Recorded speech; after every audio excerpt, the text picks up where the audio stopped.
السلام علیکم ورحمۃ اللہ۔ قربانی کرنے والے شخص کے لیے بال اور ناخن کاٹنے کا کیا حکم ہے؟ اگر کسی شخص نے مجبوری میں یا نہ جانتے ہوئے بال اور ناخن کاٹ لیے تو اس کی قربانی کا کیا حکم ہے؟ آیا اس کی قربانی ہوگی یا نہیں ہوگی؟ بہت سارے لوگ یہ مسئلہ نہیں جانتے۔ آج کی اس ویڈیو میں احادیث کی روشنی میں اس مسئلے کو آپ کے سامنے بیان کیا جائے گا۔ آپ سے التماس ہے قربانی کے متعلق اہم مسائل کی معلومات کے لیے اس چینل کو لازمی سبسکرائب کر لیں۔ محترم ناظرین، مسئلے کو سمجھنے سے پہلے میں ایک حدیث آپ کے سامنے بیان کر دیتا ہوں تاکہ مسئلے کو سمجھنے میں آسانی ہو۔ سنن نسائی میں حضرت ام سلمہ رضی اللہ تعالی عنہا سے روایت ہے، وہ فرماتی ہیں قال من رأى ہلال ذی الحجۃ، کہ جناب نبی کریم صلی اللہ علیہ وسلم نے ارشاد فرمایا، جس شخص نے ذی الحجہ کا چاند دیکھا فاراد ان یضحی، اور وہ قربانی کرنے کا ارادہ رکھتا ہے یا رکھتی ہے، فلا یأخذ من شعرہ ولا من اظفارہ حتی یضحی، تو اب اس کے لیے یہ ہے کہ وہ اپنے بال اور ناخن نہ کاٹے یہاں تک کہ قربانی کر لے۔ اب اس مسئلے کے متعلق تین باتیں آپ نے لازمی طور پر سمجھنی ہیں۔ پہلی بات یہ ہے کہ یہ عمل کن لوگوں کے لیے ہے، اور نمبر دو، اس عمل کی شرعی حیثیت کیا ہے،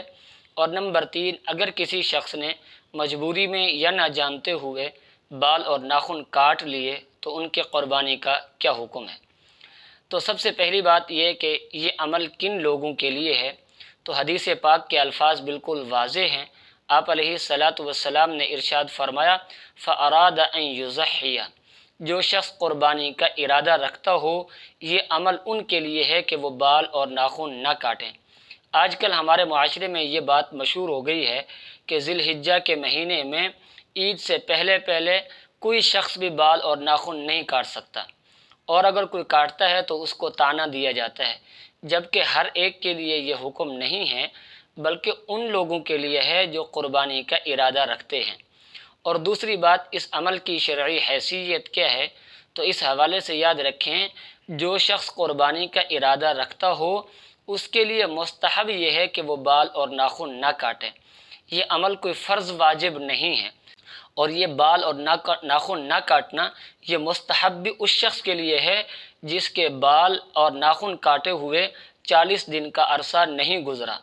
اور اگر کسی شخص نے بال، زیر ناف بال یا بغلوں کے بال اور اسی طرح ناخن کاٹے ہوئے اس کو 40 دن یا اس سے زائد کا عرصہ ہو گیا ہے اور وہ قربانی کا ارادہ رکھتا ہے، اب وہ قربانی کے نیت کی وجہ سے بال اور ناخن نہ کاٹے، یہ اس کے لیے جائز نہیں ہے، بلکہ اب جب 40 دن سے زائد کا عرصہ گزر چکا ہے تو اب اس کے لیے ضروری ہے کہ وہ بال اور ناخنوں کو کاٹ لے، اس لیے کہ 40 دن سے زیادہ زیر ناف بالوں کو یا ناخنوں کو چھوڑ دینا یہ مکروہ تحریمی ہے۔ اس لیے اگر 40 دن یا اس سے زائد کا عرصہ ہو گیا ہے اور ذی الحجہ کا چاند نظر آ گیا اور قربانی کا بھی ارادہ ہے تو اب ضروری ہے کہ وہ اپنے بال اور ناخنوں کو کاٹ لیں۔ اور تیسری بات، اگر کسی شخص نے مجبوری میں یا نہ جانتے ہوئے بال اور ناخن کاٹ لیے تو اس کی قربانی کا کیا حکم ہے، تو اس حوالے سے یاد رکھیں بال اور ناخن نہ کاٹنا جیسے میں بتا چکا ہوں یہ مستحب ہے، اور مستحب عمل اس کو کہا جاتا ہے جو عمل آپ صلی اللہ علیہ وسلم یا صحابہ کرام سے ثابت تو ہو لیکن آپ صلی اللہ علیہ وسلم نے اور صحابہ کرام نے اس پر پابندی نہ کی ہو، اور مستحب کا حکم یہ ہے کہ اس کا کرنا ثواب کا باعث ہے اور نہ کرنا گناہ کا سبب نہیں بنتا۔ اللہ رب العزت سمجھنے کی توفیق نصیب فرمائے۔